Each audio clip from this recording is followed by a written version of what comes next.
Que Dios te bendiga.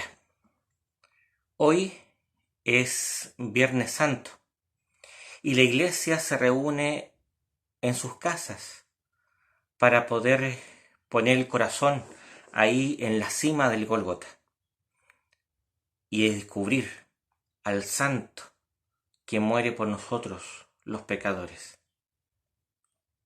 Te invito a la escucha del Evangelio según San Marcos, ahí en el capítulo 15, desde el versículo 25 en adelante. Dice así la palabra de Dios. Era la hora tercia cuando lo crucificaron, y estaba puesta la inscripción de la causa de su condena: el Rey de los judíos. Con él crucificaron a dos bandidos, uno a su derecha y otro a su izquierda. Los que pasaban por allí le insultaban meneando la cabeza y diciendo: tú, que destruyes el santuario y lo levantas en 3 días, sálvate a ti mismo, bajando de la cruz. Igualmente los sumos sacerdotes se burlaban entre ellos, junto con los escribas, diciendo: a otros salvó, y a sí mismo no puede salvarse. Es el Cristo, el Rey de Israel. Pues que baje ahora de la cruz, para que lo veamos y creamos. También le injuriaban los que estaban crucificados con él. Llegada la hora sexta, la oscuridad cubrió toda la tierra hasta la hora nona. A la hora nona gritó Jesús con fuerte voz: Eloí, Eloí, lema sabactaní, que quiere decir: Dios mío, ¿por qué me has abandonado? Al oír esto, algunos de los presentes decían: mirad, llama a Elías. Entonces uno fue corriendo a empapar una esponja en vinagre y, sujetándola a una caña, le ofreció de beber diciendo: dejad, vamos a ver si viene Elías a descolgarlo. Pero Jesús lanzó un fuerte grito, expiró. Entonces el velo del santuario se rasgó en dos, de arriba a abajo. El centurión que estaba frente a él, al ver que había expirado de aquella manera, dijo: verdaderamente, este hombre era hijo de Dios. Que el Señor bendiga su palabra.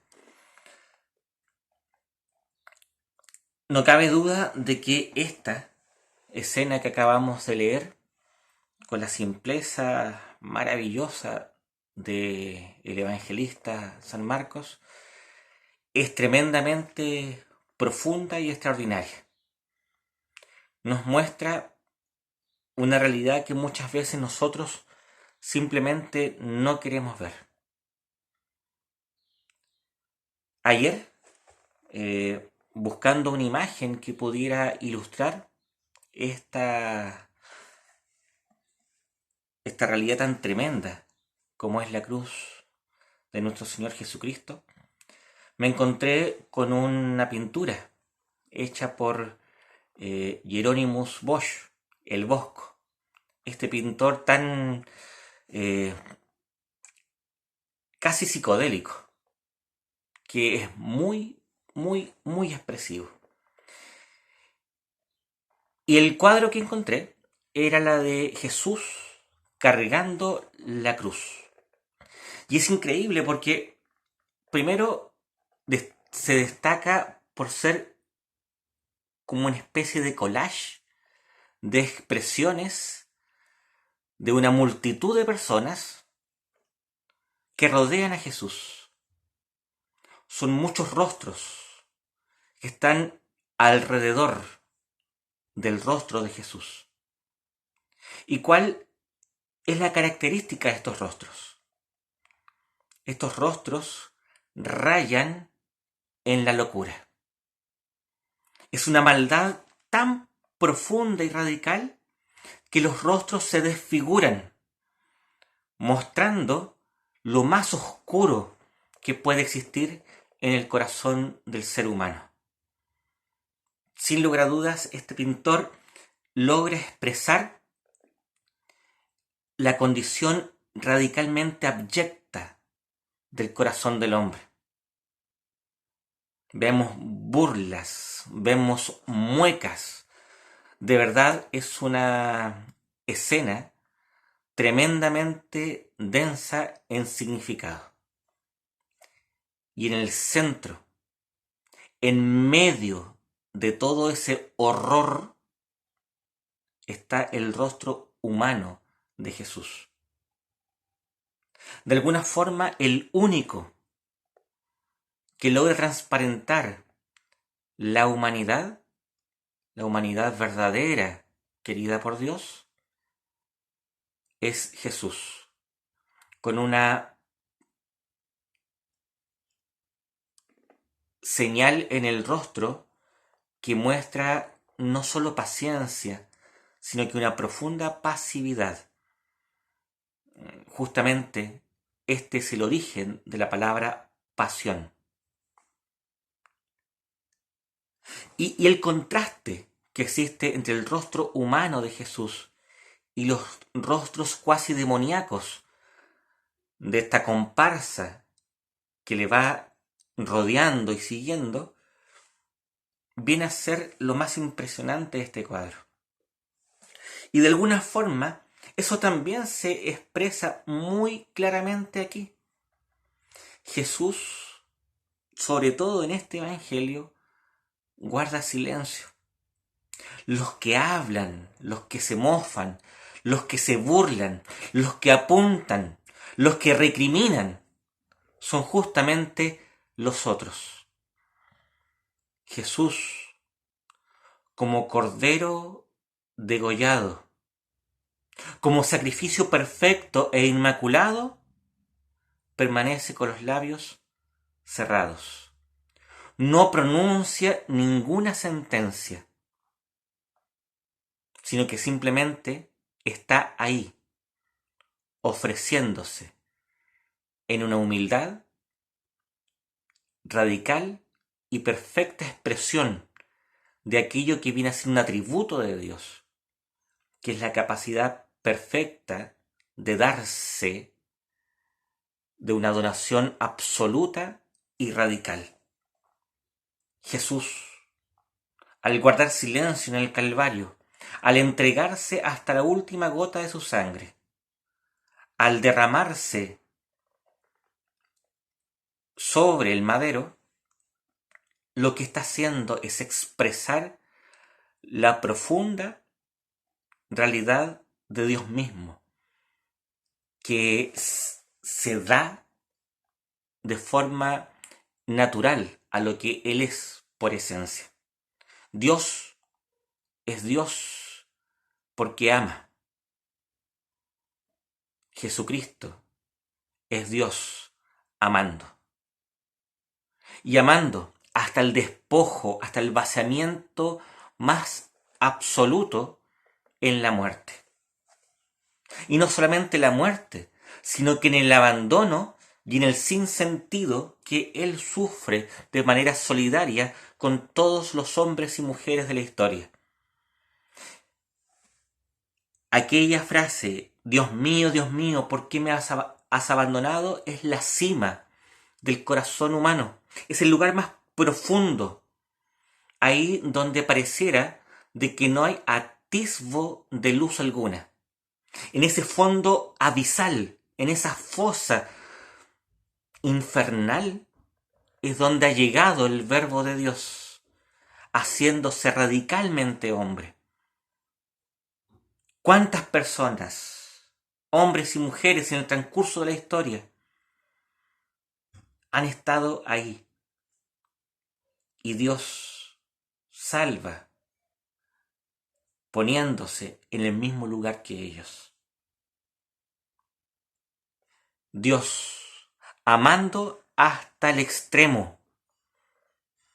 El amor manifestado en su naturaleza que es ir más allá de lo que es lógicamente esperable. Uno podría decir de que la cruz de Jesús desentona totalmente con la lógica del poder, incluso con la reflexión teológica que parte de la base del poder. Jesús en la cruz es radicalmente el impotente, y el Dios revelado en Jesús tiene el mismo rostro. ¿Te das cuenta? Eso es impresionante. Eso es absolutamente desquiciante. ¿Qué dicen los seguidores del Islam? Dicen que Dios perdona al que quiere con el único medio de su voluntad. Y cuando polemizan con nosotros los cristianos, dicen de que, siguiendo la lógica de la parábola del hijo pródigo, no se ve ahí de que el padre haya sacrificado a alguien para perdonar al hijo, simplemente lo perdona. Esa lógica que parece muy coherente, pero justamente, como decíamos ayer, toda, eh, todo esfuerzo por explicar el misterio, por racionalizarlo, al final lo empequeñece, y así nacen las herejías. Entonces decir de que Dios podía salvar a la humanidad sin el dolor de su Hijo, sin la muerte de Jesucristo, es una herejía en cuanto contraviene a las formas de Dios. Y Dios no actúa de acuerdo a la lógica del poder, sino que con la lógica del despojamiento, del no poder. Entonces, el mensaje que nos da Jesús es tremendamente subversivo y radical. Ahí, desde el no poder, Dios obra en favor de su pueblo. Ahí donde pareciera que no está Dios, puesto que lo hemos imaginado siempre desde la lógica del poder, es justamente donde se revela de manera más radical. Martín Lutero decía que Jesucristo crucificado era la auténtica teología. Es decir, la revelación más profunda y verdadera de Dios es la cruz de Jesús. Es Jesús en pasión y en entrega, en muerte y en humillación, en despojo y en soledad. Esto no lo entiende y no lo quiere entender aquel que ha constituido el poder como un objetivo de su querer ser iglesia. Jesucristo conquista, pero de la negación del poder. Jesús conquista, Él vence a la muerte y el pecado, pero desde esa orilla del despojamiento y del anonadamiento.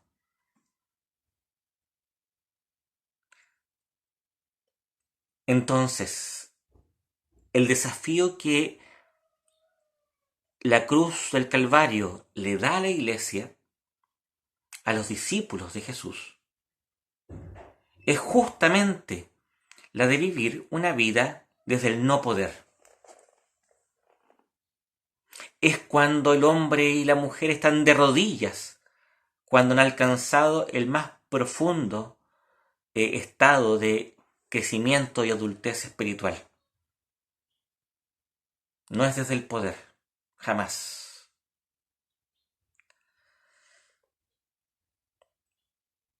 Y en otro sentido, me parece esencial también recuperar y entender de que es justamente esta acción de Dios en Jesucristo la que se vuelve precio de nuestros pecados.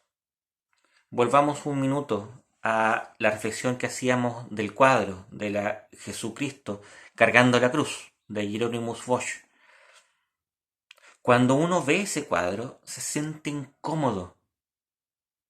Yo me siento perturbado porque el pecado, la oscuridad del pecado es horrenda. ¿El problema cuál es? Cuando nosotros empezamos a caricaturizar la muerte redentora de Jesús como un acto que nos da permiso para pecar con libertad. Y de alguna forma le bajamos el perfil al pecado. Por favor, repasa los 10 mandamientos y ve como vez tras vez tú has cometido el acto horrendo, el acto criminal que merece el infierno y la infelicidad en esta vida una y otra vez. El pecado no es un error, el pecado es un horror en contra de ti, en contra de Dios y en contra de los tuyos. Aquellos que tú dices amar, en tu pecado les causas infelicidad, le destruyes la vida. Eres tú razón de que ellos sean infelices, de que no alcancen el propósito de su existencia. Tú te conviertes en lo peor que les podía haber pasado. Cuando uno ve los rostros de esta comparsa en torno a Jesús, uno debiera ser capaz de verse representado al menos por uno de ellos. En la traición, en la burla, en el desprecio, en la maledicencia. Hay tantas formas en que el pecado toma posesión de nuestra vida. Y claro, en nuestra vida, pero en la vida del mundo también. Cómo el mundo, con sus guerras, con sus hambrunas, con la ambición de los poderosos, con la destrucción del medio ambiente, con la progresiva autoextinción de toda la raza humana, con el calentamiento global, con el abuso en contra de las mujeres, la violencia en contra de los pobres, como se ve la multiforme diversidad del pecado. El pecado no es un error. El pecado es un crimen que merece la condena. Y en la cruz, ¿qué está haciendo Jesús? Está salvando y está condenando. En la cruz, Jesús está pagando el precio, está derramando la sangre para cubrir a su pueblo, a todos aquellos que por obra del Espíritu Santo tenemos fe en su obra perfecta y consumada. Pero al mismo tiempo está declarando un acto de justicia y está estableciendo la sentencia de condena para todos aquellos que no creen en Él. Solamente aquellos que tengan fe en Jesús podrán experimentar la comunión con el Padre. Quien no crea en Jesús, quien aparte de Él su vista y se vaya con los mercaderes del templo, ofreciéndole incienso a los dioses del poder y de la egolatría, caerán sumidos en las más profundas mazmorras del infierno. Pero pastor, ¿por qué habla del infierno? Porque si no hablamos del infierno, la cruz pierde su propósito. La invitación que te hacemos como iglesia este Viernes Santo es a poner la fe, la confianza, la adhesión perfecta en el Hijo del Hombre, que muere por ti, muere por la iglesia, muere por su pueblo. Y también es una invitación a que configuremos nuestra vida con su vida, para que en vez de decir tantas veces yo, aprendamos a decir tú. Que Dios bendiga a su pueblo, que Dios le dé arrepentimiento honesto a su pueblo, para que comprometidos con la misión de Dios podamos seguir trabajando para la consolidación de este reino de Dios que viene a pasos agigantados a su plenitud. La iglesia tendrá que primero cargar la cruz, después, junto con Cristo,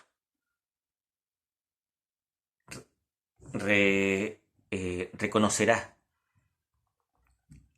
al que glorioso se muestre y la contagie como una novia vestida para el matrimonio.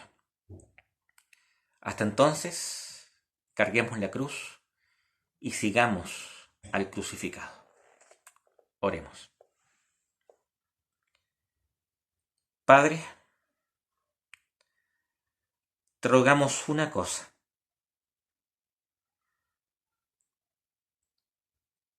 Pon nuestros ojos en tu Hijo Jesús y despójanos de todo poder y de influencia. Desnuda a tu iglesia para que en comunión con Jesucristo desnudo pueda anunciar la buena nueva del amor y del reino. Te rogamos solamente esto, Señor. Danos un espíritu de arrepentimiento y de no poder, para que desde esa humanidad humilde podamos encontrarnos con el Hijo del Hombre, que muere en favor de los que son suyos. Gracias, Padre. Bendícenos, te suplicamos. En el nombre y por los méritos suficientes del sacrificio de Jesús. Amén. Que Dios te bendiga.